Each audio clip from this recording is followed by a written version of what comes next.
महाभारतात कुरुक्षेत्राचं युद्ध व्हायला ज्यावेळी आरंभ होणार होता तर भगवान श्रीकृष्णाकडे दुर्योधन आले. श्रीकृष्ण त्यावेळी झोपलेले, निद्राधीन.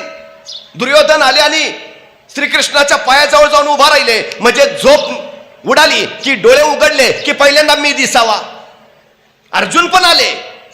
आता दुर्योधन पायाजवळ म्हणून अर्जुन भगवान श्रीकृष्णाच्या डोक्यापाशी येऊन थांबले. भगवान श्रीकृष्णांची झोप झाली, त्यांनी डोळे उघडले, समोर पाहिलं दुर्योधन. भगवान श्रीकृष्णाने विचारलं, का काय काम काढलं?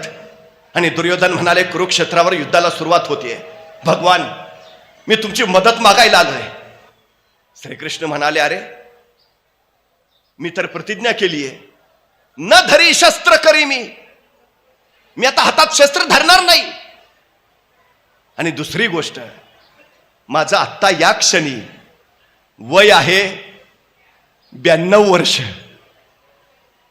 कुरुक्षेत्राच्या युद्धाच्या वेळी भगवान श्रीकृष्णांचं वय होत 92 वर्ष. आता माझ्यासारख्या वृद्धाचा तुला उपयोग तरी काय?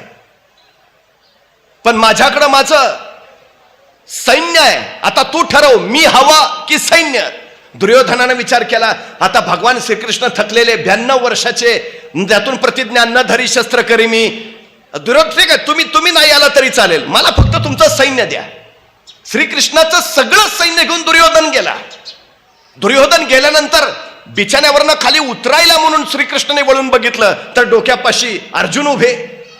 श्रीकृष्णाने विचारलं, अर्जुना तू का आलास? अर्जुन म्हणाले, मी पण तुमचं सहकार्यच मागायला आलो. कुरुक्षेत्रावर युद्धाला सुरुवात होणार आहे. अरे मग मगाशी नाही का सांगायचं? एवढं सगळं, माझं सगळं सैन्य मी दुर्योधनाला देऊन टाकलं. थोडं आधी बोलला असतं तर निम्म तुझ्यासाठी ठेवलं असतं ना, निम्म करून दिलं असतं. मी असा 92 वर्षाचा, त्यातून प्रतिज्ञा केलेला, न धरी शस्त्र करी मी, माझा काय उपयोग आहे? अर्जुन म्हणाला, नाही, मला तुमचं सैन्य नकोच आहे, मला फक्त तुम्ही हवे आहात, तुम्ही फक्त या. भगवान श्रीकृष्ण म्हणाले, अरे पण मी प्रतिज्ञा केली, न धरी शस्त्र करी मी शस्त्र हातात धरणार, तुम्ही धरू पण नका शस्त्र, तुम्ही फक्त मला मार्गदर्शन करा, बस, बाकी माझं काही काम नाही. श्रीकृष्णाने ती इच्छा मान्य केली. भगवान श्रीकृष्ण अर्जुनाचे सारथी झाले. कुरुक्षेत्रावर भगवान श्रीकृष्णाने अर्जुनाला मार्गदर्शन केलं. मला एका प्रश्नाचं उत्तर द्या, सहस्त्रावधीचं सैन्य घेऊन जाणारा दुर्योधन कुरुक्षेत्रावर यशस्वी झाला का 92 वर्षाचे भगवान श्रीकृष्ण घेऊन गेलेले अर्जुन यशस्वी झाला?